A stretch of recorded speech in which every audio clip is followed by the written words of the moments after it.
Coat solve कर लेना है। पॉजेसिव में हमारा पॉजेसिव एडजेक्टिव हमारा जो है वो हमने देखा था। आज मैं आपको पदक का डी डिस्ट्रीब्यूटिव एडजेक्टिव डिस्कस करने वाला हूं आपसे। क्या करने वाला हूं? Distributive adjective. इसका लेना देना कहीं से कोई पिछला चैप्टर से नहीं है, डिस्ट्रीब्यूटिव एडजेक्टिव है ये।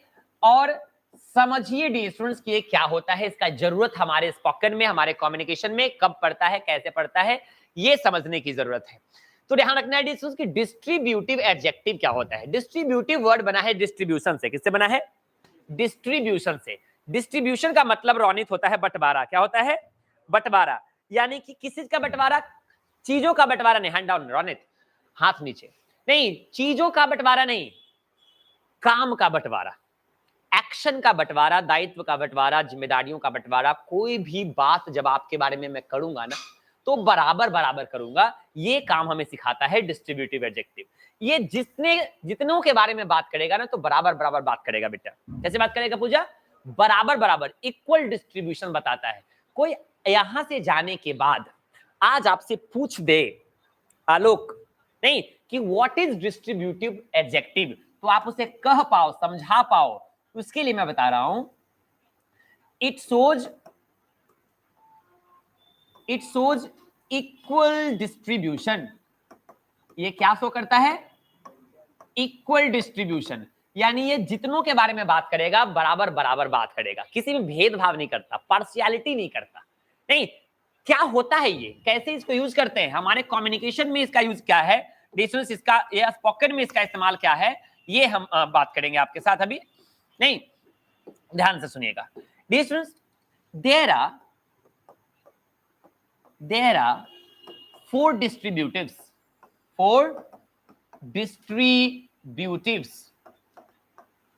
यानी कि पूरे इंग्लिश ग्रामर के अंदर हमारे पास कितने डिस्ट्रीब्यूटिव्स हैं?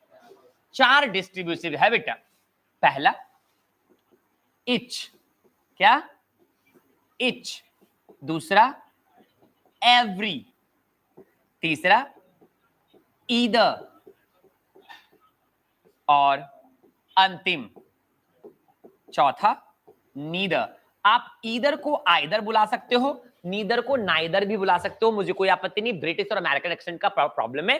ब्रिटिश में इसको ईदर और नीदर बोलते, अमेरिकन में इसको आइदर और नाइदर बोलते। No differences in that. Put the hand down. Or each, every, either, neither आपके कम्युनिकेशन में आपके लिए बहुत इंपॉर्टेंट है। मैं आपको बता रहा हूं अभी जस्ट। नहीं, इसका इस्तेमाल आप कहां और कैसे करेंगे। ओके, इच का इस्तेमाल, इच का यूज 2 के लिए भी, 2 से अधिक के लिए भी। आप 2 से अधिक है यहाँ क्लास में बैठे, 2 बैठे हैं, 2 से अधिक बैठे हैं ना, तो मैं मुझे ये बोलना है कि क्लासरूम का प्रत्येक बच्चा ईमानदार है।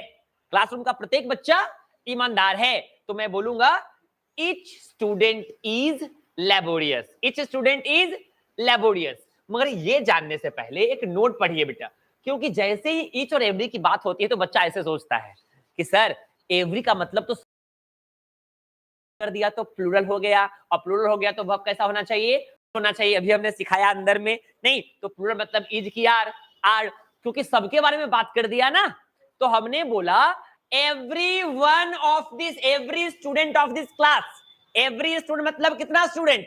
सारे स्टूडेंट्स, प्रत्येक स्टूडेंट जितना भी क्लासरूम में बैठा है। तो सिंगुलर की प्लूरल आलोक?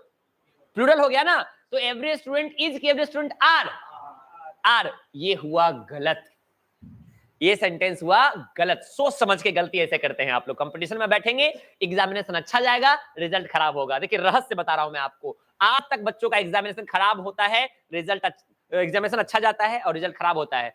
पता चला कैसे होता है? ऐसे होता है, आपको लगता है कि आपने जो लिखा वो सही लिखा, और वहां एग्जामिनर जो बैठे हैं वो आपको आपके तरीके से नहीं, अपने तरीके से जज करते हैं। तो उनके लिए ये रूल याद करना पड़ेगा आपको, ताकि वहां सही हो जाए।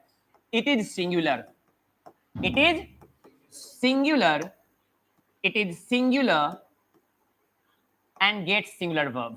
It is singular and gets singular verb. Singular verb, ये singular होता है और verb भी कैसा लेता है? Singular लेता है। या इधर अपने बाद जैसा भी नाउन लेगा वो हमेशा कैसा होना। मगर एक विवाद है यहाँ पे, सर एवरीवन का मतलब सब हो गया, बहुत हो गया, तो वर्ब तो प्लूरल होना चाहिए। तो ऐसे समझाइएगा, कोई ऐसे पूछ सकता है, क्वेश्चन है भाई, कोई भी पूछ सकता है, तो उसको बोलिएगा देखो भाई ऑल मतलब भी सब होता है, एवरी मतलब भी सब होता है, मगर दोनों में फर्क है बेटा।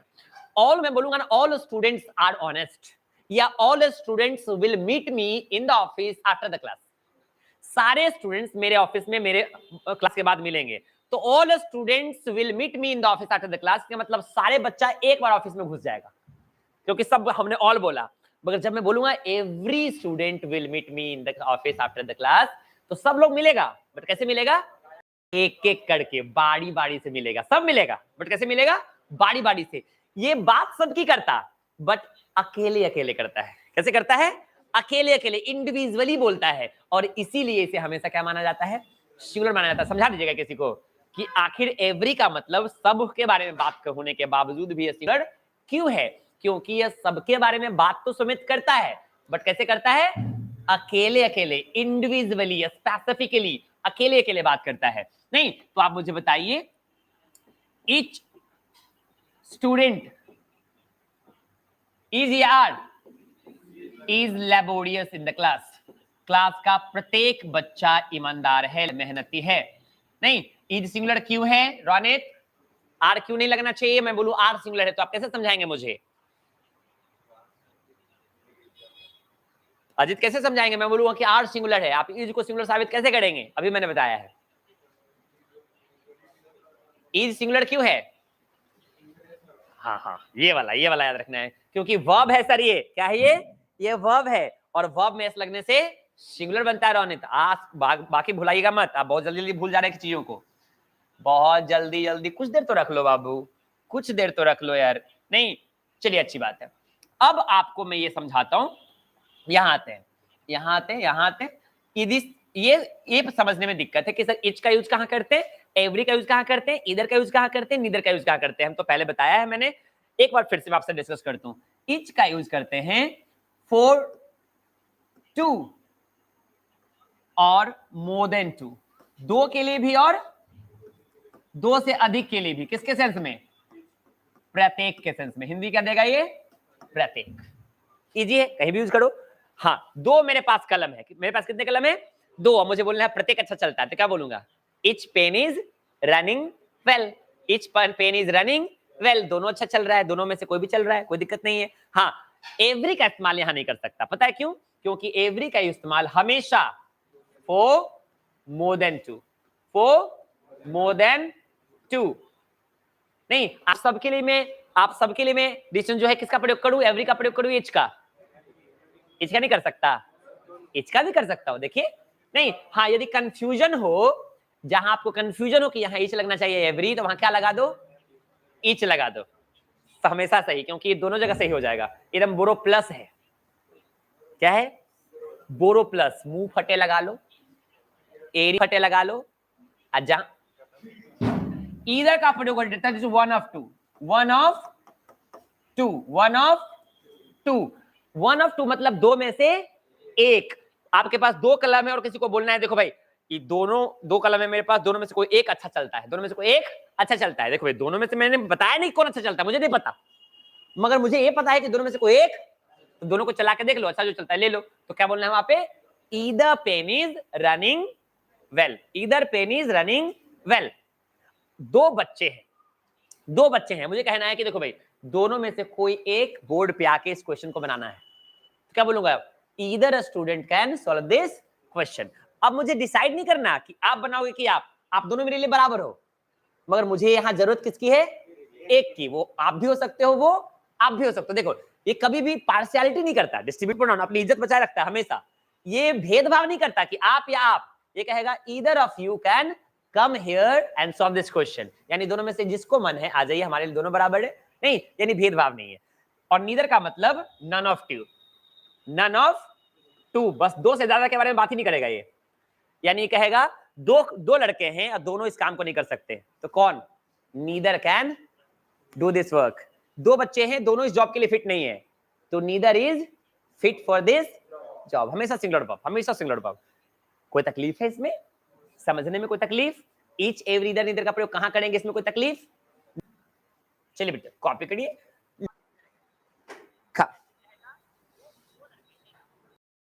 फास्ट।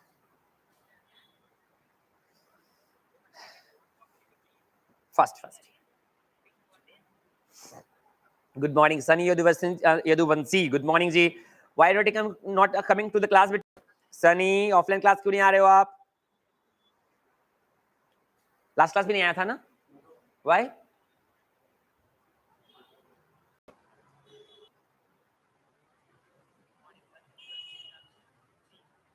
चलेंगे जल्दी जल्दी फास्ट फास्ट करेंगे।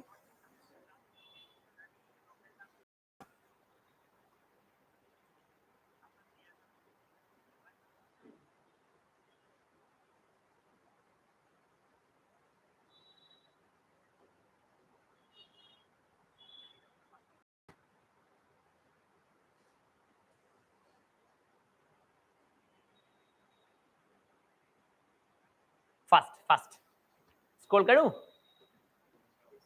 हाँ, यहाँ यहाँ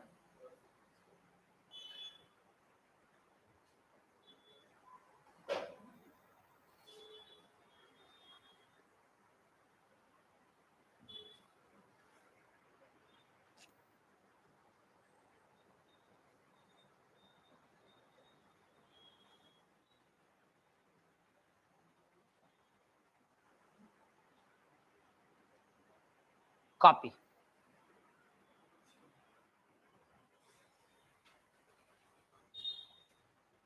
scroll it up।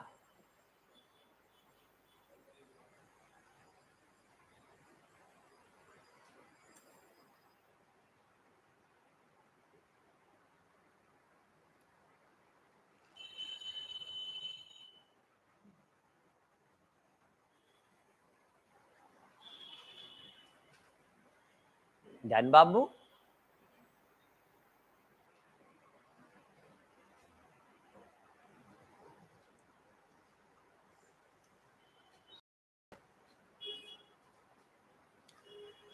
Sunny ji first meet me in the office first, then will talk about this all.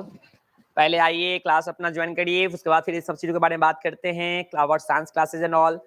First English class तो आपने ओके लीजिए 2 मिनट आराम देखिए। 2 मिनट वैसे नहीं लगेगा इसमें, 2 मिनट में 120 सेकंड होते हैं ना। हो गया सुमित? अब एक लास्ट सेक्शन बचा, इसमें कोई तकलीफ थी समझने में? पीछे से ऐसा कुछ कनेक्शन नहीं था ना? बहुत इजी है, आराम से कभी भी बोल सकते हो आप। नहीं, आराम से कहीं भी यूज कर सकते हैं, नो इशू इन दैट, कोई भी दिक्कत नहीं है, कोई कनेक्शन नहीं है, पीछे वाला जो भी है सब ठीक है। या देखते हैं एक लास्ट है हमारा, adjective of quality. Adjective of quality ये क्या होता है भाई? एडजेक्टिव ऑफ क्वालिटी, क्वालिटी से नाम ही पता है, डिफरेंट क्वालिटी का मतलब होता है गुण दोष ऐसा कुछ नहीं, यानी कि एडजेक्टिव का जो डेफिनेशन नहीं, तो हमने आपका एडजेक्टिव का डेफिनेशन थोड़ा चेंज करके दिया है अजित आपको। एडजेक्टिव का डेफिनेशन ये नहीं होता कि एडजेक्टिव नाउन और प्रोनाउन को क्वालिफाई करता है, ये बिल्कुल नहीं होता। यदि आप एडजेक्टिव का डेफिनेशन ये जानते हैं तो मैंने आपको बताया था कि 100 में सिर्फ 6 क्वेश्चन आपको बनेगा, आपसे नहीं बनेंगे। पता है क्यों? क्योंकि आप जो एडजेक्टिव का डेफिनेशन जब ये देते हैं ना कि नाउन और प्रोनाउन को क्वालिफाई करने वाले को एडजेक्टिव कहते हैं, तो सिर्फ 8 तरह के एडजेक्टिव में सिर्फ एक तरह के एडजेक्टिव आप बता पाते हैं। कौन सा? Adjective of quality. Adjective of quality का काम है नाउन और प्रोनाउन को क्वालिफाई करना। इससे पहले जितने भी आपने साथ पढ़ाया हमने, वो नाउन और प्रोनाउन को क्वालिफाई नहीं करता था, वो नाउन और प्रोनाउन में आकर के ऐड हो जाता था। क्या हो जाता था? ऐड। इसीलिए एडजेक्टिव को एडजेक्टिव कहते हैं, क्योंकि हमने चेंज किया और आपको कहा कि आप एडजेक्टिव का डेफिनेशन क्या देना? The word that is used to add और इंजेक्ट समथिंग इनटू नाउन और प्रोनाउन, जो नाउन और प्रोनाउन में कुछ क्या कर दे? ऐड कर दे, बस। और अंत में कोई पूछे तो भैया क्वालिफाई भी करता है, तो कहिएगा करता है, ठीक है ना? मगर ये सिर्फ क्वालिफाई ही नहीं करता, ये नाउन और प्रोनाउन में बेसिकली क्या करता है? एडिंग का काम करता है। 8 तरह के एडजेक्टिव में सिर्फ एक एडजेक्टिव का काम क्या है? बस, जिसको बचपन से हम एडजेक्टिव का डेफिनेशन बना देते हैं। नहीं अजित, घर में गोदरेज है? हाँ पक्का ना? वो गोदरेज नहीं है अजित, वो गोदरेज कंपनी का एक अलमारी होगा। वही कैसे है छोटू। अच्छा हमने बोला आपको अजीत BMW है, तो BMW का कार न होगा आपके पास एगो, यदि होगा भी तो। BMW is a brand, is a company. किसी के पास गोदरेज कैसे हो सकता है? गोदरेज तो एक पूरी की पूरी कंपनी है। यही हाल है एडजेक्टिव का। देखिए ना, जब हम बोलते हैं adjective is a word that qualifies a noun और प्रोनाउन, तो ये डेफिनेशन सिर्फ आपने पता क्या दिया है? एडजेक्टिव का एक टाइप का डेफिनेशन है। एडजेक्टिव का पूरा डेफिनेशन इसको बना दीजिएगा तो ऐसे ही मिस कर दीजिएगा, जैसे गोदरेज अलमारी खरीद के लाइएगा, कह दीजिएगा गोदरेज खरीद लिए हैं आप, कितने रईस हो गए आप बताइए, पूरा गोदरेज कंपनी खरीद ली, बाप रे अजीत जी 1000 लाख रुपया कर जाओ, नहीं बड़ी गरीब आदमी बड़ी गरीब। नहीं अच्छा कोई बात नहीं, कोई बात नहीं, होता है। तो ध्यान से, adjective of quality, adjective of ऐसा। मार्केट में जाते हैं, जेरोक्स दुकान में, कहते हैं भैया ये पेज है इसको जेरोक्स कर दीजिए। क्या कर दीजिए? अरे वो कॉपी हो सकता है, जेरोक्स कंपनी है जो कॉपी करती है। जेरोक्स एक कंपनी है जो फोटो कॉपी करना स्टार्ट की थी। जेरोक्स नाम का कोई ऐसा चीज नहीं होता जिसका मतलब होता है कॉपी करना। वो कॉपी करवाते हैं आप, फोटो कॉपी करना बोलिए भैया जेरोक्स कर दीजिए, तो इसका तो जेरोक्स क्या कर देगा? कंपनी कर देगा। नहीं तो ऐसे नहीं, ऐसे रेगुलर लाइफ में अंग्रेजी में सबसे ज्यादा प्रॉब्लम है। हिंदी तो हम किस तरह से बोल ही लेते हैं, बट अंग्रेजी में थोड़ा बहुत सीखते हैं और उसको इतना रगड़ते हैं ना कि खराब कर देते हैं पूरा। नहीं, और सौभाग्य हमारा ये है कि हम यहां हैं और यहां लोग समझते नहीं, फील कर लेते हैं आपकी भावनाओं को, शब्दों को नहीं भावनाओं को समझ लेते हैं। यहां आधा से ज्यादा काम इशारे से हो जाता है। नहीं सर, नहीं ऐसे कर लो चुपता, एक सेंटेंस बोलो उसको तो कितना भारी पड़ता है। मैं गो टू टॉयलेट सर, मुंह बना लेगा पेशाब जैसा, सुसु करना है तो हद है यार, बोलो सेंटेंस बोलो। नहीं ऐसे करके क्या, ऐसे करता है कि नहीं करता है? वो क्या होता है? उसका सिंबल मुझे नहीं पता, सारे उंगली का। देखिए एक बच्चा हमारा था, रौनक नाम का स्टूडेंट, अभी एयरफोर्स में, बट बहुत अच्छा बच्चा हमारा। उसको मैं बराबर पूछा करता था, बाबू रे यदि आपके पास तो आप किस उंगली से ब्रश करोगे? तो हम लोग ऐसे करते थे इससे, तो वो कहता था ना सर इससे करेंगे। तो उसके पास लॉजिक है, मजाक नहीं। हमने उससे पूछता था कि सर क्या है बेटा ऐसे का है, हम लोग तो ऐसे करते हैं, मंजन लेकर कैसे से लगड़ लेते हैं। तो कहता सर ये उंगली ज्यादा बड़ा है ना, ज्यादा अंदर तक जाता है, तो ज्यादा अच्छे से साफ हो जाता है। उसके पास लॉजिक नहीं। देखिए वो सक्सेसफुल है, अभी एयरफोर्स में हमारा बच्चा बटालियन में है, अच्छा ऑफिसर है। बताइए ये सब क्रिएटिव बच्चा का लक्षण है। हाँ कन्हैया भी देखिए बहुत दूर तक जाइएगा बच्चा। नहीं ध्यान से, इतना दूर नहीं चलना, वापस नहीं आना है। It qualifies, it qualifies noun and noun और प्रोनाउन, नाउन और प्रोनाउन। यह किसी भी नाउन या प्रोनाउन को क्या कर देता है? क्वालिफाई कर देता है। क्वालिफाई का मतलब विशेषता बता देगा, तो गुण बताएगा दोस्त, या तो क्वालिटी में क्वालिटी भी हो सकता है, डिसक्वालिटी भी हो सकता है, गुण और दोष दोनों हो सकता है। He is a bad boy, he is a boy, bad boy. You are an intelligent student. You are an intelligent student. आप एक इंटेलिजेंट स्टूडेंट हो।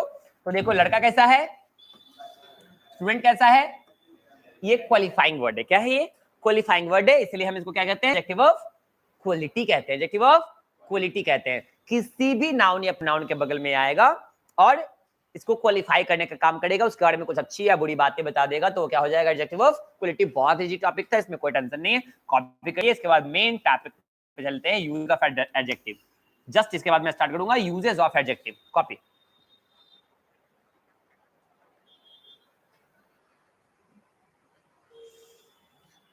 विशाल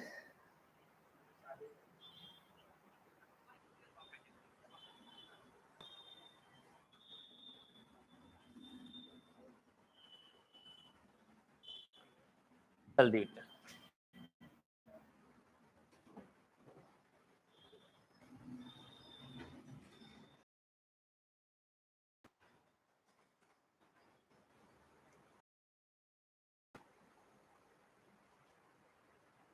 प्रॉब्लम?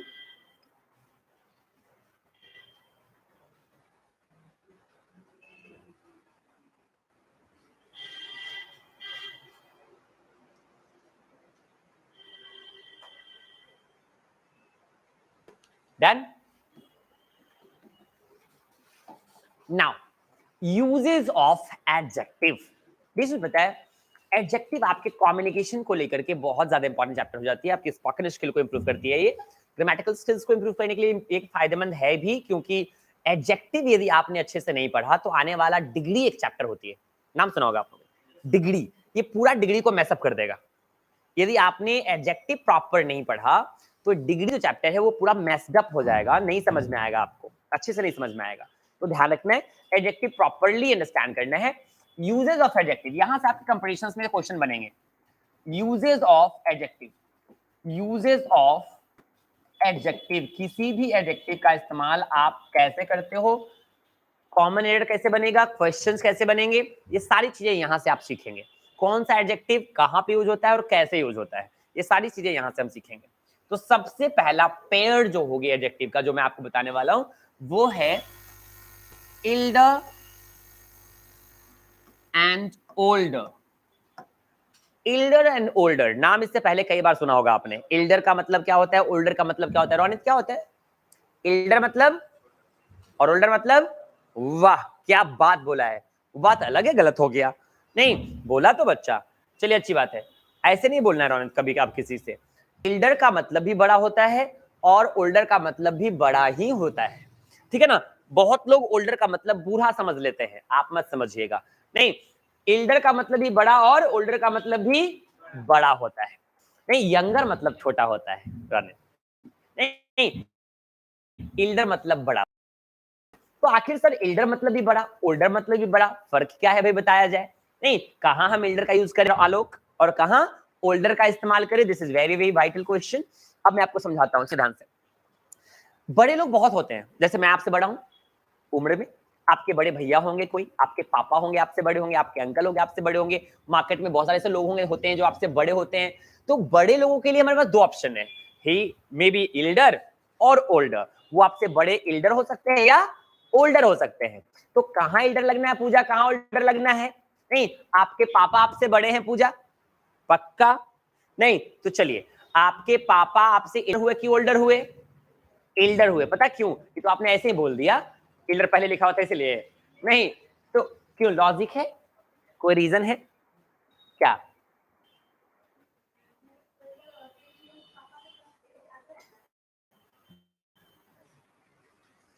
पापा का थोड़ा सा एज ज्यादा है तो ओल्डर होना चाहिए, बूढ़े हो गए ना पापा। चलिए कोई बात नहीं, बच्चों को ना कुछ समझ में आए तो कुछ तो बोल ही देना है। नहीं,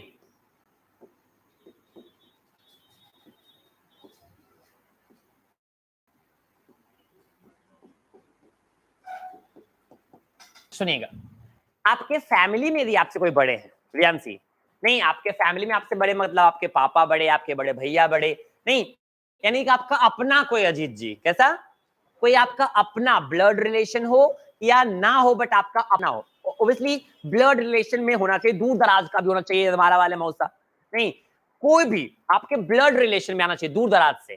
मगर जैसे हम लोग हुए पराये लोग, नहीं अपने लोग, मैंने ना आया अजीत जी, आपका अपना नहीं हुआ मैं, नहीं पराये लोग हुए हम लोग, जीसस बस ऐसे ही जुड़े हुए हैं हम लोग किसी तरह से। तो मैं आपका एल्डर नहीं हुआ, मैं आपका ओल्डर हो गया, मैं आपके फैमिली का नहीं हूं ना, इसीलिए नहीं। तो आप मेरे लिए एल्डर का इस्तेमाल ना करें, करने का मन करे तो भी ना करे, भावनाओं में बह नहीं, हमें आप पराया ही समझें, नहीं। तो ध्यान रखना है, हमारे लिए आप एल्डर का इस्तेमाल आप करें, नहीं ओल्डर का इस्तेमाल करेंगे, बट आपके पापा इज एल्डर देन यू, आपके बड़े भैया इज एल्डर देन यू, नहीं तो आपके जो भी हैं वो एल्डर है आपसे, but my teacher is older than I, my teacher is older than I, ऐसे बोलेंगे आप।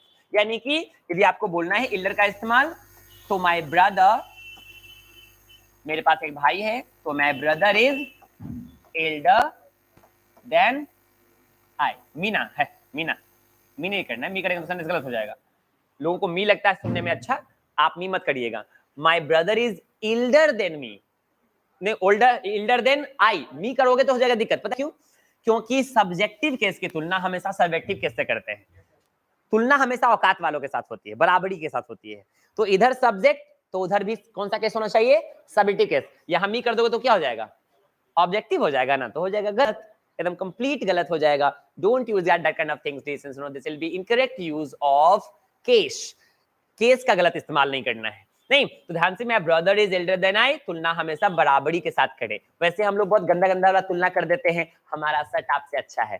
कभी तुरंत किसी से को बोला ऐसा ऐसा ऐसा नहीं ना बोलता, हमारा पेन तुमसे अच्छा है, हमारा बाइक तुमसे अच्छा है, नहीं ऐसा ना कभी नहीं। तो अच्छा किसी को ऐसे बोला हमारा जूता तुमसे अच्छा है, नहीं सामने वाला जिस दिन समझ गया कि आप क्या बोलना चाह रहे हैं, आपका जूता और सामने वाला का थोबरा, यानी कि आप अपने जूते को सामने वाला पूरा व्यक्ति से क्या बोल रहे हैं आप? वो व्यक्ति है बेटा, वो आदमी है। नहीं, ये सबसे ज्यादा गलत होने वाला सेंटेंस हम रोज यूज कर रहे हैं। ए भाई देखो ना, हम शर्ट खरीद के लाए हैं और मेरा शर्ट तुमसे अच्छा है, तो हमारा शर्ट चाहे 500 का 50,000 का शर्ट आदमी से अच्छा कैसे हो सकता है? ऐसे बोलो, मेरा शर्ट तुम्हारे शर्ट से अच्छा है, या हमारा शर्ट तुम्हारे वाले से अच्छा है। अधिकार का बोध कराओ ना, अधिकार का बोध कराओ।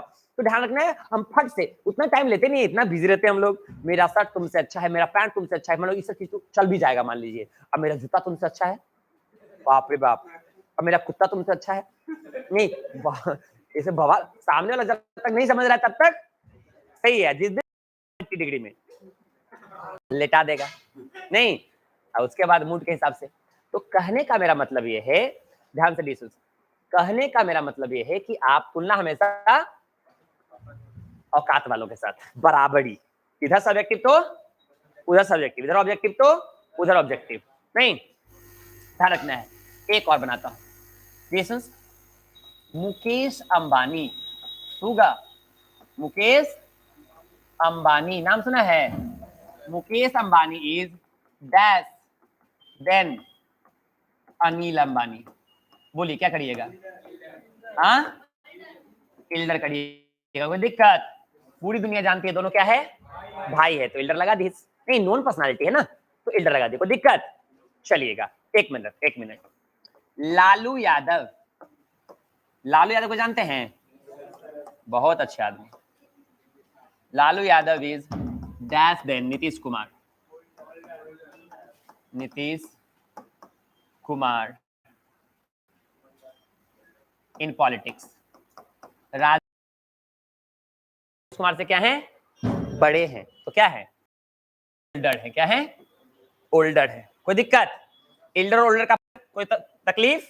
एकदम किसी को कोई डाउट नहीं ना? Elder older clear? हाँ, एक चीज, कभी कोई पराया आदमी जब अपना लगने लगे और उसके लिए आपको एल्डर का इस्तेमाल करने का मन करे, तो मैं आपको ऑप्शन दूंगा। होता है कभी कभी अपने पराये लगने लगते हैं और पराये अपने लगते हैं, और कुछ सिचुएशन में तो कुछ कुछ पराया लोग इतना ज्यादा अपना लगने लगते हैं कि सारे अपने पराये हो जाते हैं। नहीं, होता है, हमें अनुभव नहीं है। हमारे पास हजारों लाखों बच्चों को 11 साल में पढ़ा दिया बेटा, नहीं 11 साल आपके सर पढ़ा दिए, नहीं 11 सालों में टीचर बना, प्रिंसिपल बना, ऑथर बना, डायरेक्टर बना, फिल्म वाला नहीं, कोचिंग का। और इतने दिनों में इतने सारे बच्चों को पढ़ाया, अजीब अजीब प्रजातियों को, कि हर तरह का अनुभव हुआ। नहीं तो हमने महसूस किया कि कुछ अपने इतने ज्यादा, कुछ पराये अब इतने ज्यादा कुछ ही दिनों में अपने हो जाते हैं कि सारे पराये एकदम धुंधला धुंधला नजर आने लगते हैं। तमेव माता च पिता तमेव, नहीं तमेव बंधु च सखा तमेव, ऐसा वाला। आलोक जी, ऐसे रिश्ते से कभी मुलाकात हुई? भगवान के घर देर है ढेर नहीं है, इंशाल्लाह आपको भी मिलेगा। नहीं, चलिए फिलहाल इसको कंप्लीट। तो अपनों के लिए भी मैं आपको ओल्डर और दूसरों के लिए, परायों के लिए भी आपको एल्डर यूज करना बताऊंगा। एक स्पेशल कंडीशन में बताऊंगा मैं, पहले इसको लिख लीजिए। छापा बेटा छापा। Good morning.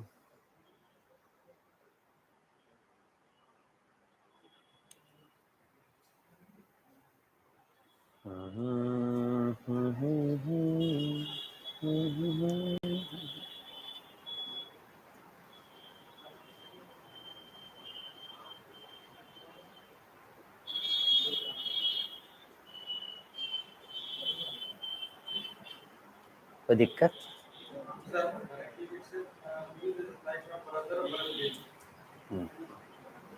It's like that.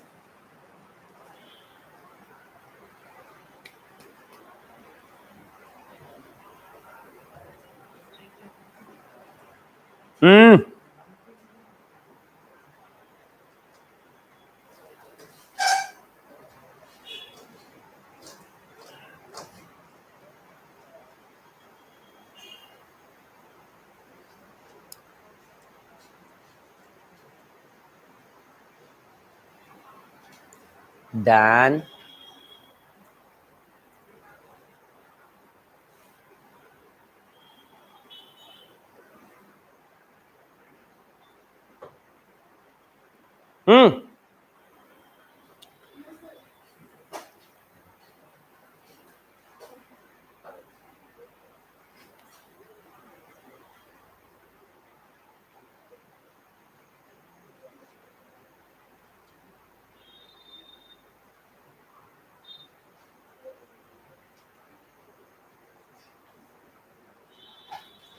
ठीक है. चलिए, अब हमें सीखना है कि सर ऐसा कौन सा सिचुएशन बनेगा जब अपने पढ़ाए और पढ़ाए अपने हो जाएंगे. नहीं तो note number 1. Note number 1. when age is mentioned when age is mentioned in the sentence when age is mentioned in the sentence. बाबरे, जब सेंटेंस में एज मेंशन कर दिया जाए, older and elder can be used in the place of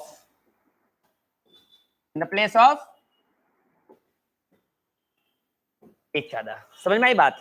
जब sentence में ये भी बता दिया जाए आनंद जी कि कोई बड़ा है तो कितना साल बड़ा है, कोई बड़ा है तो कितना साल बड़ा है, तब आप इल्डर की जगह ओल्डर और ओल्डर की जगह एल्डर. अब एक सेंटेंस में दे रहा हूं आपको, जरा गौर से देखिए तब बनाइएगा.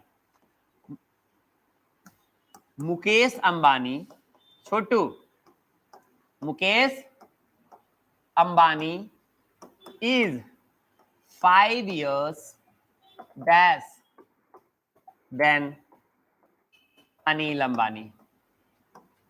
अब आप मुझे बताओ कि यहां क्या होना चाहिए, क्यों होना चाहिए ऐसा? क्योंकि यहां पे बता दिया गया कि मुकेश अंबानी अनिल अंबानी से कितने बड़े हैं? 5 साल. यानी जब एज भी बता दिया जाए, यदि मेरा एज आपको बता दिया जाए कि मैं आपसे कितना बड़ा हूं, तो आप मेरे साथ क्या कर सकते हैं? एल्डर का इस्तेमाल. मैं आपका पढ़ाया आदमी ना हूं तो मेरे साथ ओल्डर का पहले लगा रहे हो.